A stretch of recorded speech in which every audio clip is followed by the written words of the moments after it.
You may have read in the press about medicines like antibiotics and the pill being found in rivers and lakes, and even in drinking water. Maybe you've been told you don't need to go to the pharmacy anymore. Why, there's a pharmaceutical cocktail coming right out of your tap. You may have even heard the rumor that pharmaceuticals in drinking water are making men less manly than they used to be. So what of all this is true? Pharmaceuticals have indeed been detected in the environment and in drinking water. However, the stories about medicines in tap water affecting people's health are baseless and far from the facts. But what are the facts? Detection methods have improved enormously, and we can now measure substances at levels up to 1,000 times lower than we could only 15 years ago. And yes, these improvements have shown that drinking water sometimes contains very low concentrations of pharmaceuticals.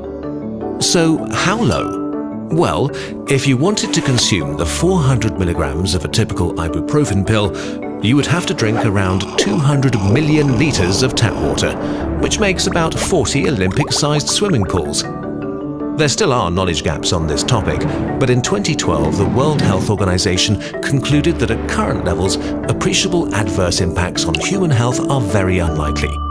So, as far as drugs are concerned, your drinking water is safe. But there are risks related to pharmaceuticals in water for animals in rivers and lakes.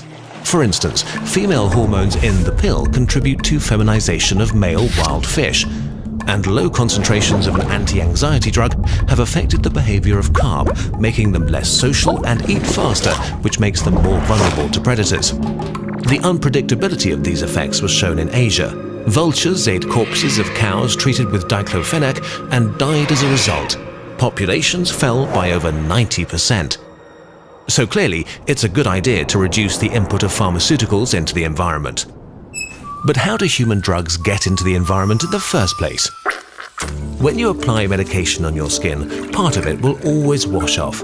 And when you take drugs, some is absorbed or changed by your body, while some is excreted unchanged. It all ends up in the wastewater treatment plant. There are around 3,000 pharmaceutical compounds on the market, and treatment plants deal well with some and not so well with others. So some drugs always make it into the rivers, and some remain in the treatment sludge, which is often used as fertilizer in agriculture. And what is being done about this? Research is closing knowledge gaps such as the long-term impacts of low drug concentrations, and the European Union has started to regulate the issue. But you can also help by doing 3 simple things. First, never dispose of unused medications in the toilet. Second, ask your pharmacist how to dispose of unused or expired medications. In many countries, they're collected from the pharmacies and burned at high temperatures. And third, you should avoid exaggerated self-medication. Better just take medicines when the doctor tells you to.